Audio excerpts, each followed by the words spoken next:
Good evening. It's good to see everyone here. If you have your Bibles with you, please turn over to the Gospel of John, chapter 6. And so as we continue in our series about understanding faith, one of the first things that we looked at was, who is God? What is His nature? And we've noticed things like how God is all loving, but God also has a wrath, that God has this thing called providence, that He moves and He interacts in the lives of people so that they might, as He provides that evidence and as He provides these circumstances and situations, that they might come to know Him. We've also noted that God is all-knowing and God is always present, which makes Him relatable, which provides both a hedge for us, so that when times do get tough, we have someone that knows who we are. And that we don't have to go looking for God. It's not like I said this morning, it's not like we have to go and peel a boulder from the earth and say, "Hey God, are you there?" We know that He's there. And so now we're going to transition in and we're going to answer this other question. A question that has been asked, for millennia. Who is Jesus Christ?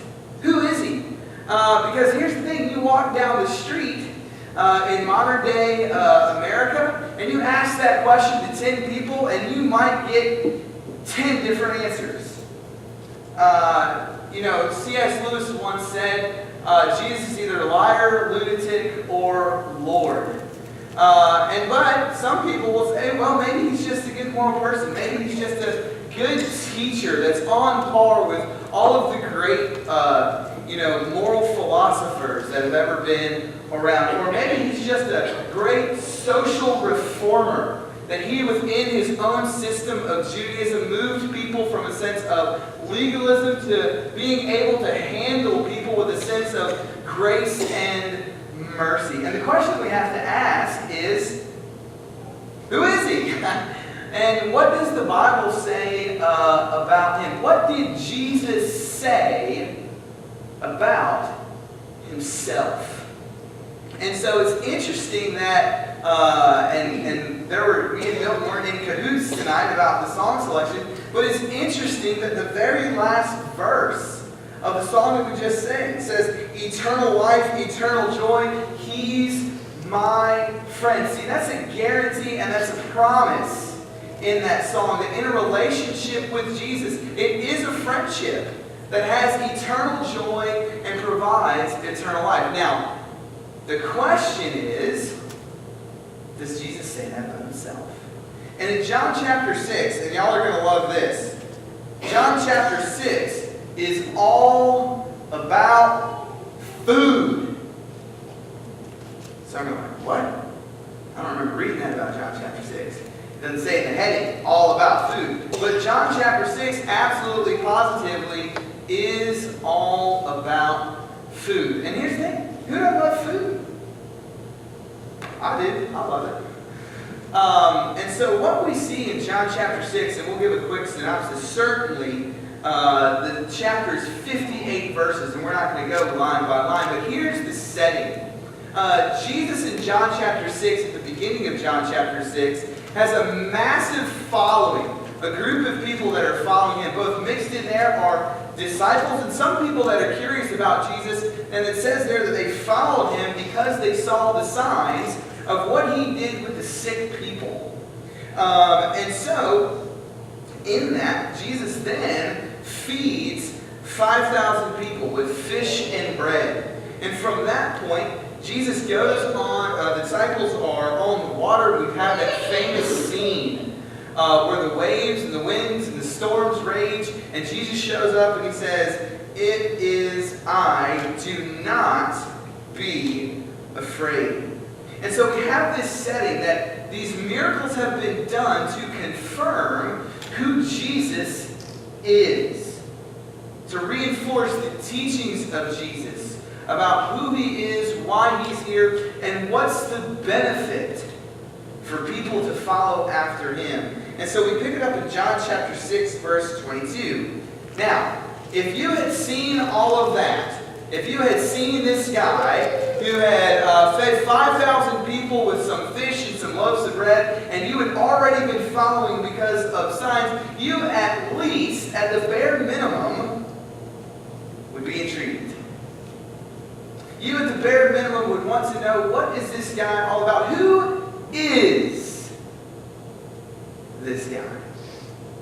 And what John's going to lay out in John chapter 6 is that Jesus is the bread of life from heaven.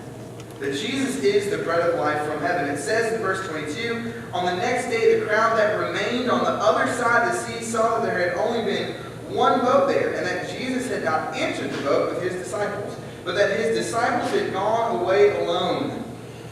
Other boats from Tiberias came near the place where they had eaten the bread after the Lord had given thanks. So when the crowd saw that Jesus was not there, nor his disciples, they themselves got into the boat and went to Capernaum seeking Jesus. They realized that Jesus was not where they thought they were. And notice the seeming dedication of these people. They want to know where Jesus is so badly that they would get in a boat and travel all the way to Capernaum to try and find him. Now the question at hand is, why do they want to follow him? Why do they want to go to Jesus? What's the motivating factor behind wanting to talk to Jesus, wanting to hear Jesus? And so that's a question that we should ask ourselves in our own walk. Why is it? Here's a question that I would pose. Why do you believe what you believe?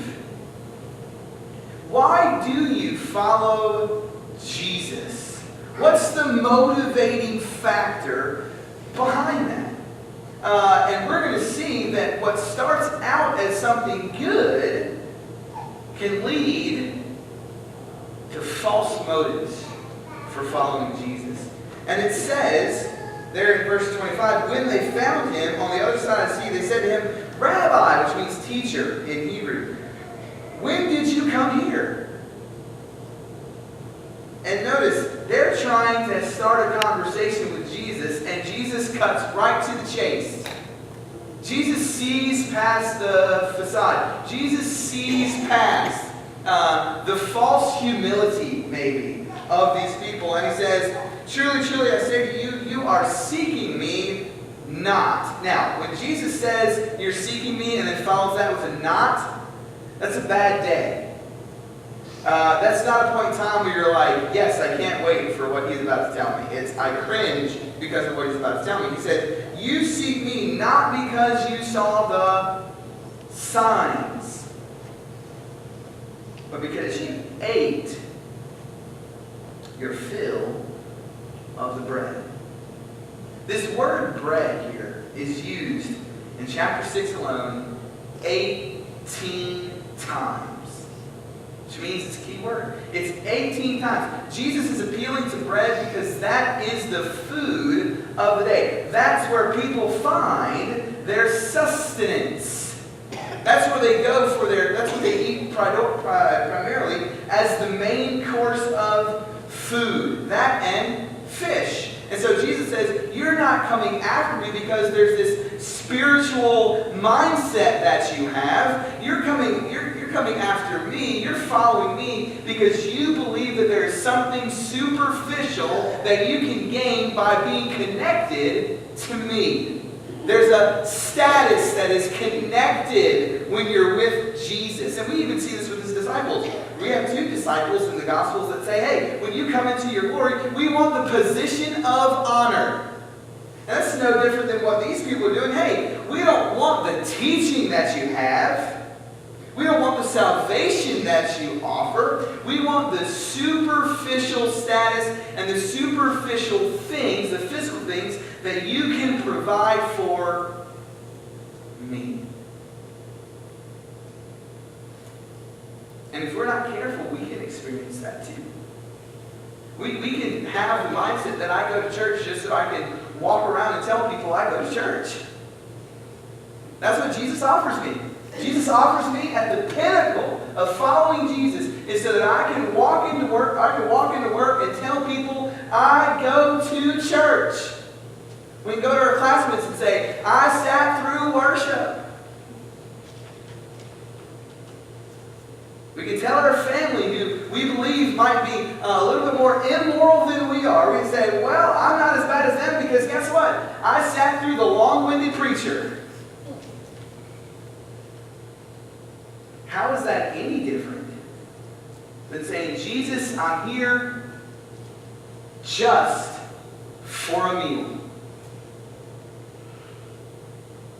See, Jesus said, you've ignored the spiritual so that you might gain the physical. And we see this even, just if you have DirecTV, just flip it to about 362 to 368, and you'll see the televangelism programs, in which people simply preach and are connected to Jesus so that they can line their pockets on the basis of the hope of people who just simply are deceived or don't know any better.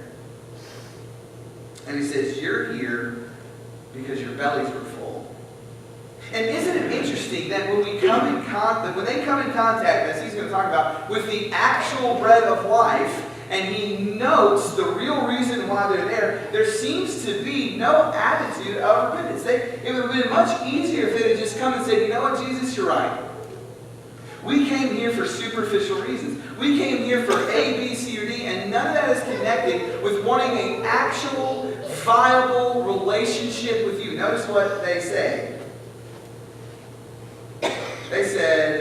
Then they said to him, what must we do to be doing the works of God? And Jesus answered, the work of God is that you believe in him who he has sent. So they said to him, then what sign? Isn't that ironic? They weren't there for the sign. Jesus said you're not here for the sign. They said, okay, well, we're not here for the sign. You've provided a sign. But what sign do you show, do you do that we may see and believe? So what's the undergirding mindset of these people? We want more food. Because notice how they justify it. What work do you perform? Our fathers ate what? Manna from heaven in the wilderness, as it is written. And they quote scripture, as it is written. He gave them bread from heaven to eat. All right, Jesus, we'll follow you, but we want some more stuff. We want some more food.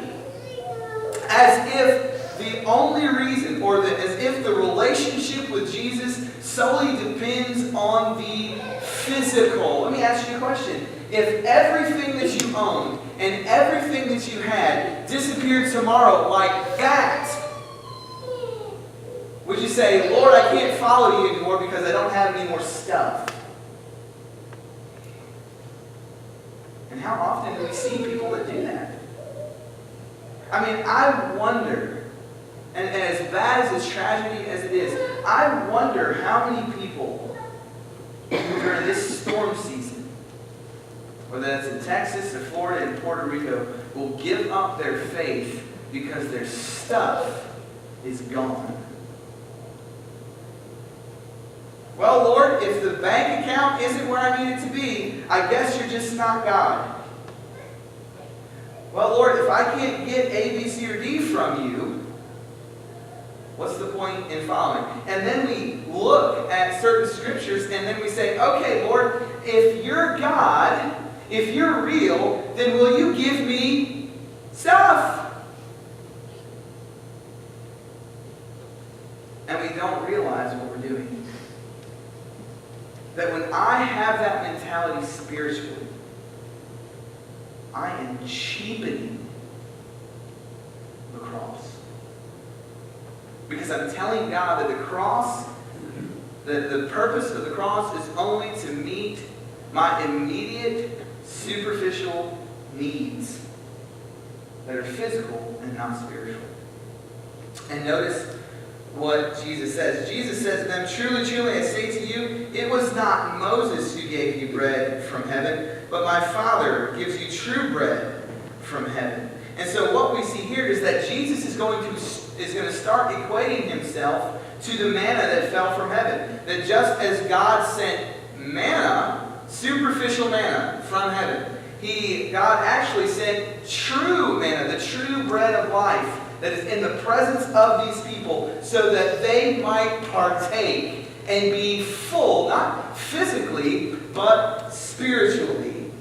He says, for the bread of God is he who comes down from heaven. And Jesus is going to use this phrase all throughout chapter 6. It's going to appear 8 times, this phrase, down from heaven.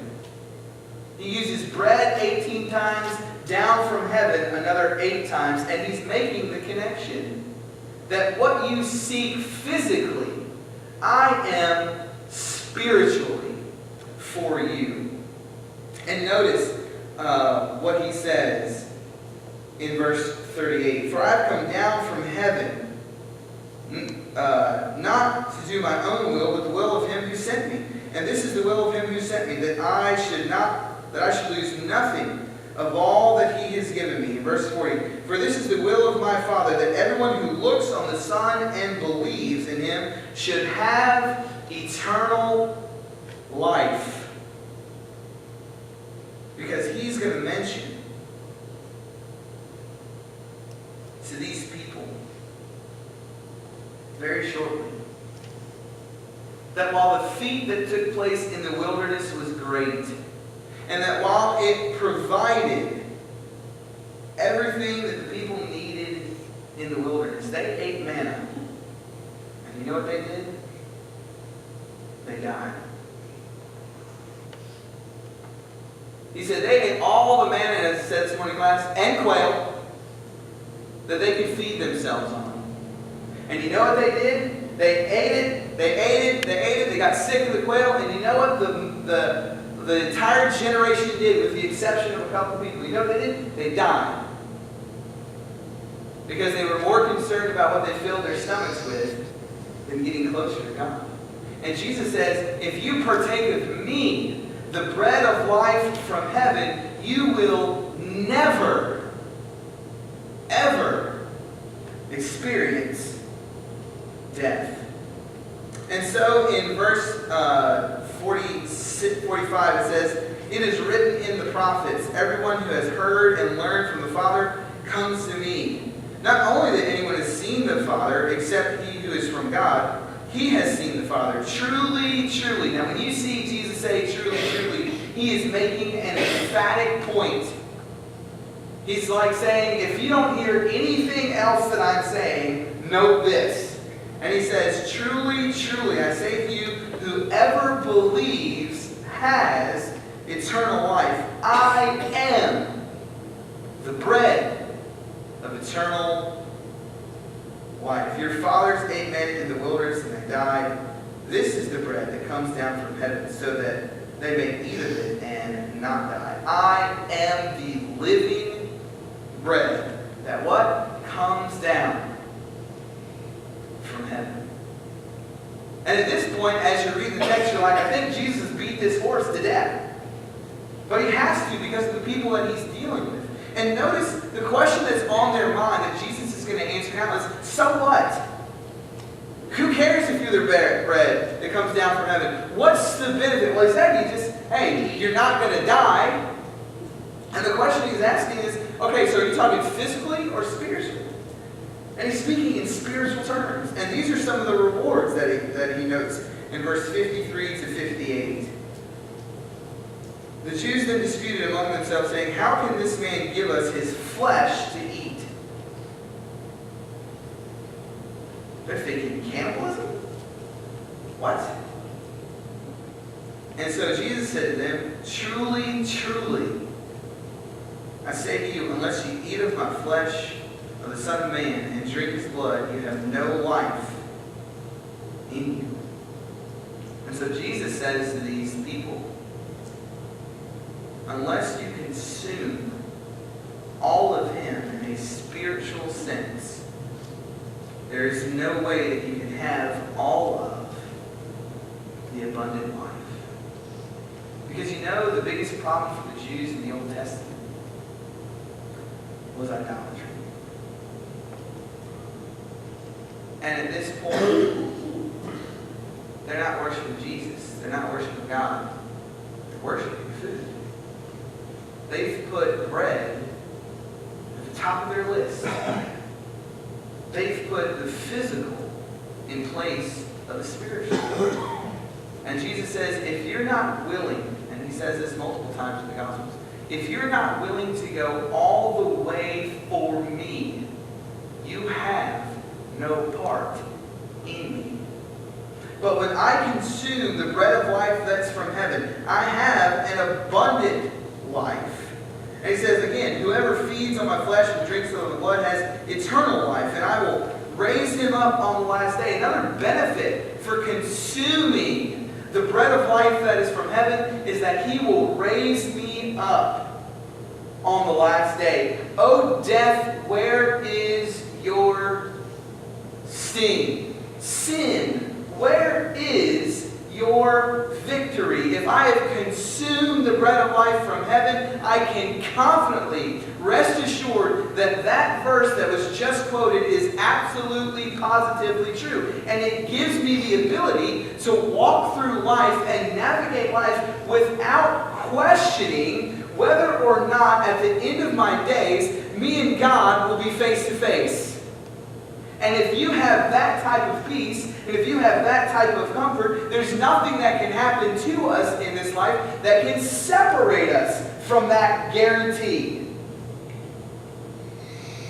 If we'll consume. If we'll partake. If, as he says here in verse 55 or 56, whoever feeds on my flesh and drinks on my blood, that's the fourth time that he said this, and abides in me. That is the word for a dwelling place, a living quarters. It's not a motel or a hotel where you go in, you pay for a room for a couple of nights, and then you leave. And then you come back to that place only when you absolutely, positively need it. It's a permanent residence of the heart, the mind, the body, the strength, and the soul, and the totality of a human being. That's what Jesus means here. And if you abide in him, if you live in him, it says there that he will abide in us. That he will consume and take control and compel our thoughts, our actions, our words, our lives, and form us into who he wants us to be. Holy. Sanctified. Justified.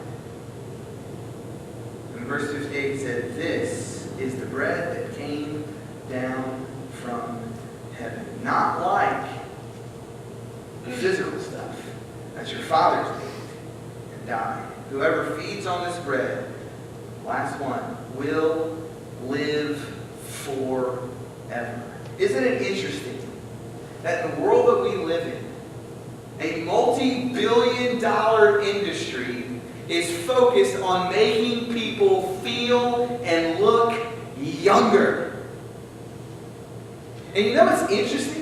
That no matter how much money people spend on looking younger, they still get old. That there's this thing within our hearts that desires to live forever. And what Jesus is pointing out is that in the physical things of this life, you can't find it. Unless you consume the bread of life that's come down from heaven. And in order to do that, brothers and sisters, we have to ask a very hard question of ourselves. What am I consuming? What am I placing in my mind? What am I hearing with my ears? What am I meditating on day in and day out? And note where Jesus said this. Jesus said these things in the synagogue. You know where Jesus said this? Jesus didn't say this in a safe space. Jesus didn't just say this to people who were on his team. Jesus went out knowing the truth that he had, and he proclaimed it wherever he could. Because he wanted all people, for all time, to consume the bread of life that came down from heaven. As he taught at Capernaum. And so the question we have to ask ourselves this evening as we close, so what am I going to do with the bread that's been prepared before me? I'm not talking physical bread. I'm talking about the bread and the blood I was given on Calvary. That meal is as if you walk in to your house and you have the full course, just saying, no preparation needed, no striving to get it done. You just walk in and it's there, and it says your name right there on the little cardboard placard. And the chair is pulled out and the silverware is set, and all you have to do is take a seat and eat. Are we willing to tell people about that banquet that awaits? Are we willing to consume it ourselves, to make it a part of who we are? And if we do that, we have a place where we can abide. We have assurance of being raised on the last day. We have an assurance that death cannot conquer. And we have an anchor that can get us through anything that this life brings. Will we partake this evening as we stand and as we sing?